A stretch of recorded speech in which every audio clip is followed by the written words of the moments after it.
आइए दोस्तों, एक और नई कहानी शुरू करते हैं। यह कहानी गौतम बुद्ध से संबंधित है। इस कहानी के माध्यम से हम लोग अपने जीवन की समस्याओं से बाहर कैसे निकालें, वह जानेंगे।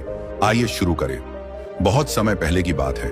एक छोटे से गांव में एक साधारण किसान रहता था, जिसका नाम अर्जुन था। अर्जुन का जीवन कड़ी मेहनत में बीतता था, लेकिन वह हमेशा किसी न किसी कारण से दुखी रहता था। उसे लगता था कि जीवन में किसी चीज की कमी है, कुछ ऐसा जो उसे सुकून और खुशी दे सके। वह अक्सर यह सोचता था कि क्यों उसकी मेहनत के बावजूद भी वह पूरी तरह से संतुष्ट नहीं है। एक दिन अर्जुन ने अपने गांव में एक यशस्वी साधु के बारे में सुना। लोग कहते थे कि वह साधु जीवन के गहरे रहस्यों को समझते हैं और उनके पास आत्मिक शांति का उपाय है। अर्जुन ने सोचा, अगर इस साधु के पास जीवन का कोई तरीका है तो मुझे उनसे मिलने जाना चाहिए। अर्जुन उस साधु के पास पहुंचा। साधु ने उसे मुस्कुराते हुए देखा और कहा, तुम क्यों आए हो बेटा? अर्जुन बोला, मुझे शांति चाहिए। मुझे ऐसा तरीका चाहिए जिससे मैं अपना जीवन खुशहाल बना सकूं। साधु ने ध्यान से उसकी बात सुनी और कहा, तुम्हारे सवाल का उत्तर तुम्हारे भीतर छिपा हुआ है। तुमने जो शांति की तलाश में बाहर की ओर देखना शुरू किया है, वह तुम्हारे भीतर ही है। तुम्हें बस उसे पहचानने की जरूरत है। अर्जुन को यह समझ में नहीं आया। वह साधु के पास बैठा और अधिक जानने की इच्छा रखने लगा। साधु ने उसे गहरे ध्यान में बैठने को कहा और ध्यान से शांति का अनुभव करने की सलाह दी। समय के साथ अर्जुन ने साधु से और भी अधिक बातें सुनी। एक दिन साधु ने उसे एक महत्वपूर्ण बात कही, तुम्हारा दुख तभी समाप्त होगा जब तुम अपनी इच्छाओं और अपेक्षाओं को नियंत्रित करना सीखोगे।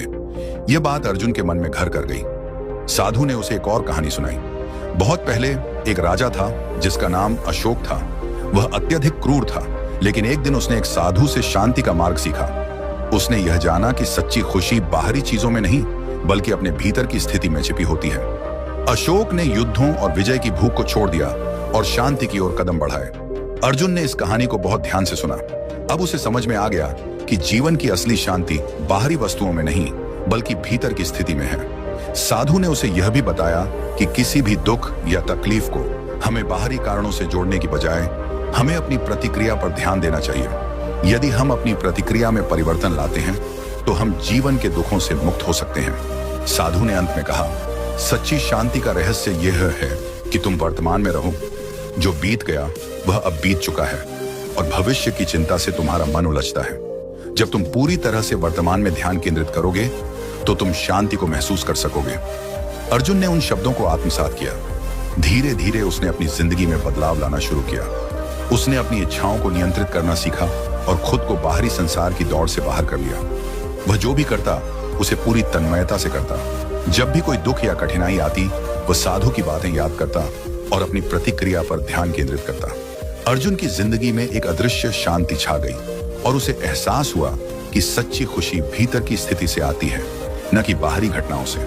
समय के साथ अर्जुन ने अपने गांव में एक बड़ा परिवर्तन देखा। उसका मानसिक शांति का तरीका धीरे धीरे औरों तक भी फैलने लगा। लोग उसे देखकर सवाल पूछने लगे, तुमने ये शांति कहां से पाई? अर्जुन उन्हें बताता, यह कोई दूर की बात नहीं है। हम सभी के भीतर एक शांति है जिसे हमें महसूस करना है।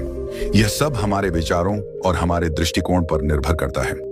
आखिरकार अर्जुन ने अपने गांव के लोगों को भी इस साधना में प्रशिक्षित करना शुरू किया। वे सब मिलकर अपने दुखों और इच्छाओं पर काबू पाने की कोशिश करने लगे। गांव में शांति का माहौल बन गया और लोग एक दूसरे के साथ बेहतर तरीके से रहते थे। कई सालों बाद अर्जुन के गांव में एक बड़ा परिवर्तन हुआ। लोगों ने सच्ची शांति और खुशी को पहचान लिया था। वे जानते थे कि सुख और दुख केवल विचारों का परिणाम है, और जब हम अपने भीतर के विचारों पर नियंत्रण पा लेते हैं, तब हम हर परिस्थिति में शांति का अनुभव कर सकते हैं। अर्जुन ने अपने जीवन में जो सीखा था, वह अब दूसरों के जीवन में भी खिल रहा था। अर्जुन का जीवन उस साधु की शिक्षाओं से पूर्ण रूप से बदल चुका था। उसे यह समझ में आ चुका था कि असली शांति और खुशी कहीं बाहर नहीं, बल्कि भीतर ही है।